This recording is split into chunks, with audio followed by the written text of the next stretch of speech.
uma noite serena e estrelada de outubro de 1957, a quietude de uma fazenda no interior de Minas Gerais foi abruptamente interrompida por um evento extraordinário. Esse local, até então comum, tornou-se palco de um dos episódios mais debatidos e surpreendentes da ufologia mundial. Naqueles tempos, o clima global era tenso. O mundo equilibrava-se na corda bamba da Guerra Fria, onde cada notícia poderia anunciar um novo capítulo desta tensa relação entre as superpotências. Ao mesmo tempo, a humanidade estava dando seus primeiros passos rumo ao espaço, alimentando sonhos e medos sobre o desconhecido. Antônio Vilas Boas, um jovem e dedicado agricultor, decidira trabalhar sob o manto da noite para fugir do calor intenso do dia. Enquanto manobrava seu trator, um clarão no céu desviou seus olhos do chão. Inicialmente, o brilho parecia inofensivo, semelhante a uma estrela cadente, ou talvez um avião distante. Porém, rapidamente, tornou-se evidente que aquilo não era algo comum. O brilho intensificou-se, revelando a silhueta de uma nave incomum que veio em direção a Vilas Boas em grande velocidade. No momento em que foi alcançado, Antônio sentiu uma mistura de curiosidade e temor. Ele foi levado a bordo e lá, conforme relataria posteriormente, presenciou tecnologias e ambientes que desafiavam sua compreensão. Descreveu salas iluminadas por luzes suaves e instrumentos que na época pareciam saídos de um livro de ficção. E entre as memórias vívidas desse encontro, uma se destacou: o contato com uma figura feminina, uma criatura de características quase humanas, mas claramente de origem extraterrestre. Esse momento, cheio de mistério e emoção, ficaria marcado na memória de Antônio pelo resto de sua vida. Segundo o relato de Antônio, os tripulantes da nave conduziram experiências em seu corpo, utilizando instrumentos e tecnologias quase indescritíveis. Em uma delas, os alienígenas passaram uma espécie de óleo no corpo de Antônio. Esse óleo agiu como um estimulante sexual, que o levou a ter relações sexuais com a criatura extraterrestre de aparência feminina. Antônio relatou que a extraterrestre se comunicou com ele através de gestos, apontando para o ventre e em seguida para cima, como se quisesse dizer que aquela relação sexual se destinava a fins reprodutivos. Quando retornou à Terra, a transformação em Antônio era visível.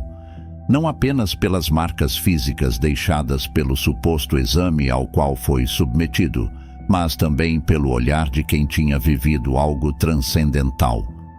Sua história, contada com uma consistência impressionante, lançou uma pergunta que ecoaria por décadas: estamos realmente sozinhos no vasto universo? A repercussão foi imensa. Pesquisadores, ufólogos, jornalistas e a população em geral dividiam-se entre céticos e crentes. Enquanto uns viam falhas e incoerências no relato, outros acreditavam na veracidade de cada palavra proferida por Antônio. Apesar da avalanche de atenção e até mesmo das ofertas para monetizar sua história, Vilas Boas optou por um caminho de reclusão e simplicidade. Ele era, acima de tudo, um homem ligado à terra, às suas raízes, que carregava consigo uma história maior do que qualquer fortuna que pudessem lhe pagar. Décadas se passaram desde aquela noite em 1957. O caso Vilas Boas permanece como uma das mais intrigantes narrativas de contato alienígena. Seria um testemunho genuíno de um encontro intergaláctico ou apenas o fruto de uma mente influenciada pelas tensões daquela época? Seja qual for a resposta, a história de Antônio serve como um lembrete da nossa insignificância perante o vasto cosmos e da nossa incessante busca por respostas que, talvez, estejam além da nossa capacidade de compreensão. As discussões e investigações sobre o caso Vilas Boas continuam até os dias de hoje. Livros foram escritos, documentários produzidos e teorias debatidas. Em um mundo crescentemente cético, a história de Antônio destaca-se como um farol, lembrando-nos de que ainda há mistérios esperando para serem descobertos. Com o avanço da ciência e da tecnologia, novas ferramentas estão disponíveis para examinar relatos como o de Vilas Boas. No entanto, por mais avançada que nossa tecnologia se torne, ainda enfrentamos o desafio de separar a verdade da ficção, o real do imaginado. A natureza exata do encontro de Antônio permanece indefinida.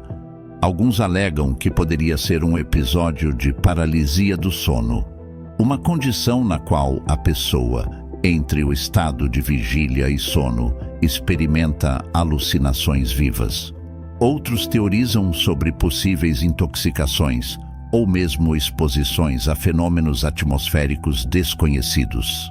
Porém, há aqueles que olham para a vastidão do universo e ponderam: com bilhões de estrelas apenas em nossa galáxia, não é possível que estejamos sozinhos.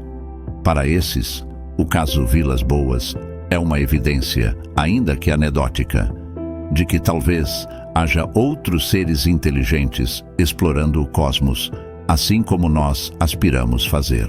O legado de Antônio Vilas Boas vai além do relato de uma noite peculiar.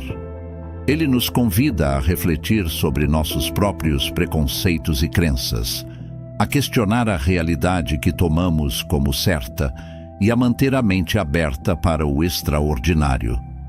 Seu testemunho também serve como um lembrete de que, independentemente do que acreditamos sobre a existência de vida extraterrestre, a humanidade compartilha uma curiosidade inata, um desejo profundo de entender nosso lugar no universo. Ao final, o caso Vilas Boas não é apenas sobre um homem e seu encontro com o desconhecido.